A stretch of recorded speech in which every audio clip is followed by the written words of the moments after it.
So you're still sitting on the fence. Do I get a condo or do I get a house? Well, a condo is cheaper, but a house has more potential. What do I do? In this video, I'm going to break down everything you need to know about buying a condo versus buying a house in Atlanta in 2022, and what to expect both short and long term. So make sure you stay tuned till the end, as you'll be able to decide what is best for you. A condo certainly can be a different lifestyle than a house, both financially and in responsibility. Just last year, the average condo price was right around $271,000, while today it's up almost 11% to $305,000. In a normal market, we've seen condos typically keep up with inflation, increasing in value about 3% per year. But right now we're seeing most all real estate increase at a much higher rate than normal. Now, some of the pros of living in a condo are shared expenses and amenities with your neighbors.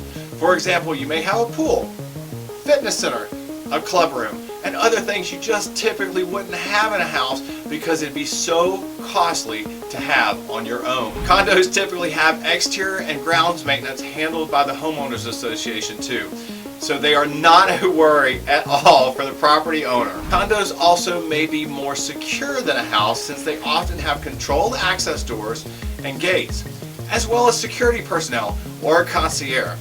This can be a great comfort if you travel a lot, or maybe if you have multiple residences where you're not home very often. Your condo will typically have much lower costs on insurance too. Much of that is borne by the homeowners association as a whole. Some cons for a condo can be things like noise from your neighbors or the hallways, harder access from the parking areas when you're carrying up those big bags of groceries, or stricter restrictions on the use of the property itself. There's almost always a monthly fee associated with a condo's homeowner association that will cover many of those common expenses. Now, while this can be good to give you more amenities and lower maintenance expenses, it can also work detrimentally if there becomes a large unexpected expense that had not been previously budgeted for. Depending on how the association is funded, these can bring about those unexpected assessments or rate increases without your control. Making changes to a condo is also usually more difficult, given that the exterior of the structure is shared in common with your neighbors. Generally, you cannot make any changes or add-ons to the exterior, and any major interior changes and work must be approved by the homeowners association prior to making any of those changes. You'll be fairly limited on what you can actually do. Let's look at owning a home. It can be more costly to purchase, but it can be much more financially rewarding.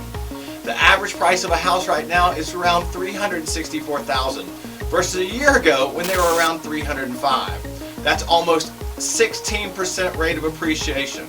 And in a normal market, we see those appreciation rates between 6 and 10%. So in any situation, it can be quite financially rewarding. But so can the opportunities to make changes, additions, or other improvements that significantly increase the value of your home.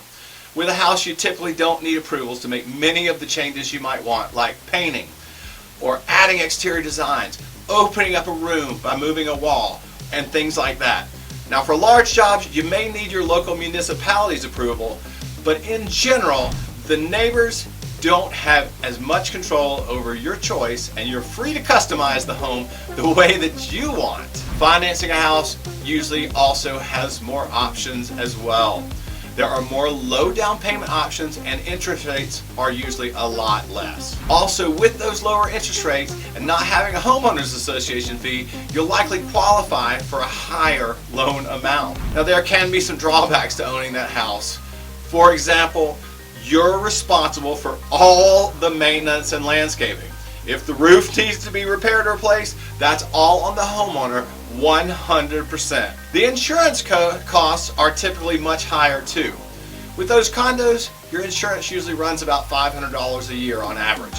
And with a house, it's usually more like $2,000, and maybe another $2,000 if it falls into a flood zone or high risk category. Security in your home may also be more of a concern, since a house usually is accessed from the ground and may not have gates, security, or controlled access. So if you're gone, you may often be more at risk for burglary. The key things you will want to consider when you're buying that condo will be that cost of purchase, the lower appreciation, the lifestyle, those HOA fees, noise, and how much freedom you have to change the property itself. Similarly, with a house, that appreciation may be a significant factor in your choice, along with the freedom you have to change the property. You'll also want to consider those security aspects more carefully, how much your maintenance costs will be, how much more your insurance can be, and whether you want a lot of extra amenities or not. You know, I get calls all the time on people moving homes, specifically around Atlanta's in-town. So reach out to me if you're looking at buying in or around Midtown, Old 4th Ward, Buckhead, Inman Park, West Midtown, Decatur, or any of these in-town areas, or if you just want to know a little bit more. My number's in the description below. If you enjoyed this video, I'm sure you'll love the next one that comes on your screen right now. If you found this of some value, please like, share, and subscribe to our channel.